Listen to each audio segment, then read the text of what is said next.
Welcome to of the record. నేను మీ జనని. తాజాగా ఎప్పట్లాగే గన్నవరం ఎయిర్పోర్ట్ కు చేరుకున్న వైసీపీ అధినేత జగన్ కు ఆ పార్టీ నేతలు మొహం చాటేశారు.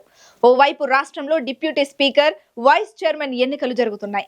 వాటిలో వైసీపీ ప్రజా ప్రతినిధులు కూటమి పార్టీల అభ్యర్థులకు జై కొట్టేశారు. అదే సమయంలో పార్టీ ప్రతిష్టాత్మకంగా చేపట్టిన ఫీజు పోరు కార్యక్రమం వరుసగా మూడోసారి వాయిదా వేస్తూ జగన్ నిర్ణయం తీసుకోవాల్సి వచ్చింది.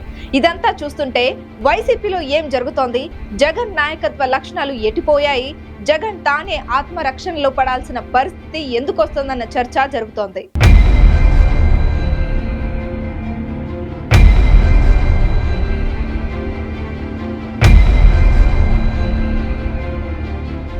ఏపీలో గత 5 ఏళ్లు రాష్ట్ర చరిత్రలోనే అత్యంత బలమైన అధికార పక్షంగా వైసీపీ కొనసాగింది. ఒక్క ఛాన్స్ అంటూ 2019లో అధికారంలోకి వచ్చిన జగన్ స్థిరమైన ప్రభుత్వాన్ని అందించారు. వైసీపీకి ఉన్న 151 ఎమ్మెల్యేలకు తోడు మరో 5 టీడీపీ, జనసేన ఎమ్మెల్యేలు ఆయన వెంట వచ్చేశారు. దీంతో 5 ఏళ్ల పాటు విపక్షం కనిపించిన పరిస్థితి ఎదురైంది. కానీ 6 నెలల క్రితం మొత్తం సీన్ మారిపోయింది. 151 ఎమ్మెల్యేల్లో సగం మందికి పైగా జగన్ టికెట్లు నిరాకరిస్తే టికెట్ ఇచ్చిన వాళ్ళలోనూ తాను కాకుండా కేవలం 10 మందే గెలిచారు. మండలిలో ఎమ్మెల్సీలు, రాజ్యసభలో ఎంపీలు ఉన్నారు కదా అనుకుంటే కూటమి ధాటికి వాళ్ళంతా ఒకరి తర్వాత మరొకరు ఫిరాయించేస్తున్నారు. ఇలాంటి పరిస్థితుల్లో జగన్ విదేశాలకు వెళ్లారు. తాజాగా తిరిగి వచ్చేసరికి పరిస్థితి అంతా దిగజారింది. జగన్ విదేశాల్లో ఉండగానే విజయసాయిరెడ్డి వంటి రైట్ హ్యాండ్ పార్టీని, ఎంపీ పదవిని, అసలు రాజకీయాలను వదిలి వెళ్లిపోయారు. అదే కోవలో జిల్లాల్లో నేతలు కూడా ఎవరికి వారు ఫిరాయించేస్తున్నారు.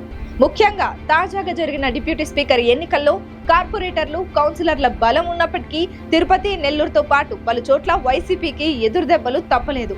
దీని వెనుక వైసీపీ ప్రజా ప్రతినిధుల ఫిరాయింపులే ఉన్నాయి. ఈ నేపథ్యంలో జగన్ గన్నవరం ఎయిర్పోర్ట్ లో అడుగు పెడితే ఎదురేగి స్వాగతించేందుకు నేతలు కూడా మొహం చాటేశారు. గతంతో పోలిస్తే తనను రిసీవ్ చేసుకునేందుకు వచ్చిన వైసీపీ నేతల్ని చూసి జగనే షాక్ అయిన పరిస్థితి.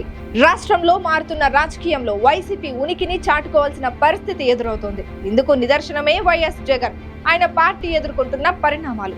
వైసీపీలో ఉన్న నేతలంతా ఇప్పుడు ఏదో ఒక పార్టీకి వెళ్లిపోవడమా, లేక జగన్ ను తప్పించుకొని తిరగడమా అనే దానిలో ఏదో ఒక ఆప్షన్ ఎంచుకుంటున్నారు.